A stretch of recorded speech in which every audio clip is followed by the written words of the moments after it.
അനുഗ്രഹങ്ങൾ കൊണ്ട് നമ്മെ നിറയ്ക്കട്ടെ. നമ്മൾ ദൈവത്തിൽ ആഴമായി വിശ്വസിക്കുന്നു. മുന്നോട്ടുള്ള ഗമനങ്ങളിലെല്ലാം ദൈവം കരുതി വെച്ചിരിക്കുന്ന ദൈവീക കരുതലുകൾ ഉണ്ടെന്ന് വിശ്വസിക്കുന്നവരാണ് ദൈവത്തെ സ്നേഹിക്കുന്ന ദൈവത്തിന്റെ മക്കൾ.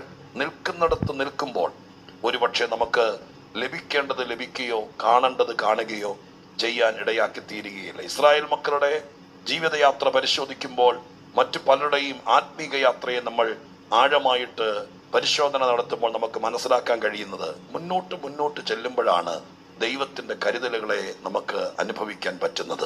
ഇസ്രായേൽ മുന്നോട്ട് ചെല്ലുമ്പോഴാണ് അത്ഭുതങ്ങൾ കാണാൻ കഴിഞ്ഞത്. അത് കഴിഞ്ഞ് മരുഭൂമിയിലൂടെ മുമ്പോട്ട് പോകുമ്പോഴാണ് മന്ന ലഭിച്ചത്, തീക്കൽ പാറയിലെ ജലം ലഭിച്ചത്, കാടപ്പക്ഷിയെ ലഭിച്ചത്. ഇതെല്ലാം പകച്ച ഒരു സ്ഥലത്ത് നിൽക്കുമ്പോഴല്ല, ആരെയോ ഭയപ്പെട്ട് ഒരു സ്ഥലത്ത് ഒതുങ്ങുമ്പോഴല്ല, പ്രതികൂലങ്ങളെ തരണം ചെയ്ത് പ്രാർത്ഥിച്ച് മുന്നോട്ട് പോകുമ്പോൾ ഞാൻ വിശ്വസിക്കുന്നു നമ്മൾ മുന്നോട്ട് ചെല്ലും തോറും ദൈവത്തിന്റെ കരുതലുകളുണ്ട്. ഞാൻ ദൈവസന്നിധിയിൽ 2025 ജനുവരി മുതൽ ഇങ്ങോട്ടുള്ള ആത്മീക യാത്രയ്ക്കകത്ത് പൗരുഷന്റെ ശുശ്രൂഷയുടെ കൂടെ സഹയാത്രികരായി ഉണ്ടായിരുന്ന ദൈവമക്കൾക്ക് ഞാൻ ഈ പറയുന്ന കാര്യത്തിൽ സ്തോത്രം പറയാനുള്ള വകയുണ്ടെന്ന് വിചാരിക്കുന്നു.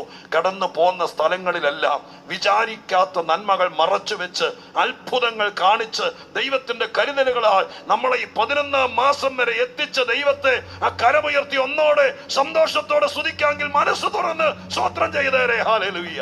ഇനിയും വിശ്വസിക്ക്, ഈ ആണ്ട് തീരുന്നതിനേക്കാൾ മുമ്പ് ഓരോ ആഴ്ചകൾ പിന്നിടുമ്പോഴും ദൈവമായ കർത്താവ് നമുക്ക് വേണ്ടി കരുതി വെച്ചിരിക്കുന്ന ദൈവീക കരുതലുകളാൽ നമ്മെ ദൈവം അലങ്കരിക്കുമെന്നുള്ള വിശ്വാസത്തോടെ നമുക്ക്